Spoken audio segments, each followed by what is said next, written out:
মাঝে মাঝে মনে হয় না সব ছেড়ে কোথাও হারিয়ে যাই, যেখানে ইট পাথরের দেয়াল নেই, আছে শুধু পাহাড় আর মেঘের লুকোচুরি। আজ আপনাদের নিয়ে যাব আমার দেখা এমন এক জায়গায়, যেখানে জীবনটা শুরু হয় পাহাড়ের কোলে কোনো এক ট্রি হাউসে। গল্পটা শুরু হয় ঠিক রাত 10টায়। সাইনবোর্ড হয়ে যখন আমাদের বাস চকরিয়ার দিকে ছুটছিল, তখন মনের মধ্যে এক রোমাঞ্চ। চকরিয়া বাসস্ট্যান্ডের পাশেই এক লোকাল হোটেল থেকে নাস্তা করে নিলাম। নাস্তা শেষ করেই আমরা চকরিয়া থেকে লোকাল বাসে চেপে বসলাম লামাবাজারের উদ্দেশ্যে।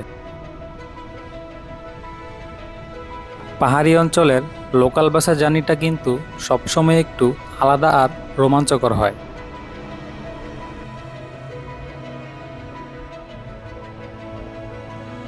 লামাবাজারে পৌঁছানোর পর সেখান থেকে আমরা বাইক ঠিক করে রওনা হলাম আমাদের মূল গন্তব্যের দিকে। দুপাশে সবুজের বিশাল পাহাড় আর নিচে মাতামুহুরী নদীকে সাথী করে আমাদের বাইক ছুটে চলছিল পাহাড়ি পিচঢালা পথ ধরে। তবে সব সুন্দর জিনিসে দেখা পেতে হলে একটু তো কষ্ট করতেই হয়। বাইক যেখানে আমাদের নামিয়ে দিল, সেখান থেকে গাড়ি চলার পথ শেষ। এবার শুরু হলো প্রায় 30 মিনিটের এক খাড়া ট্রেকিং।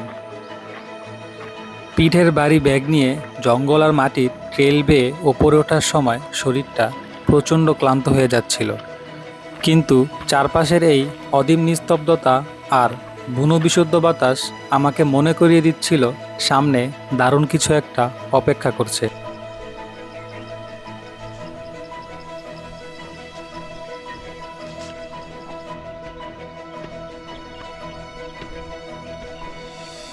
অবশেষে সব ক্লান্তি ভুলে আমরা দেখা পেলাম আমাদের সেই কাঙ্ক্ষিত ট্রি হাউসের।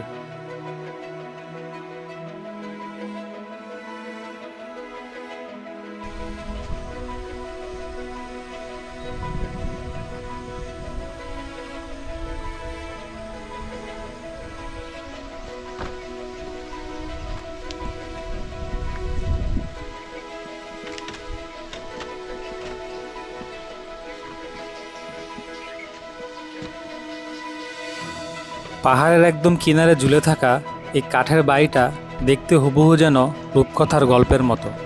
কাঠের বারান্দায় দাঁড়িয়ে যখন সামনের অন্তহীন পাহাড়ের দিকে তাকালাম, মনে হলো ট্রেকিংয়ের সব কষ্ট এক নিমিষেই সার্থক। একজন ট্রাভেলার জীবনে যাই চায়, একটু নির্জনতা, প্রিয় কিছু বন্ধু আর পাহাড়ের এই অসীম বিলাসিতা। তার সব কিছুর পারফেক্ট কম্বিনেশন ছিল এখানে।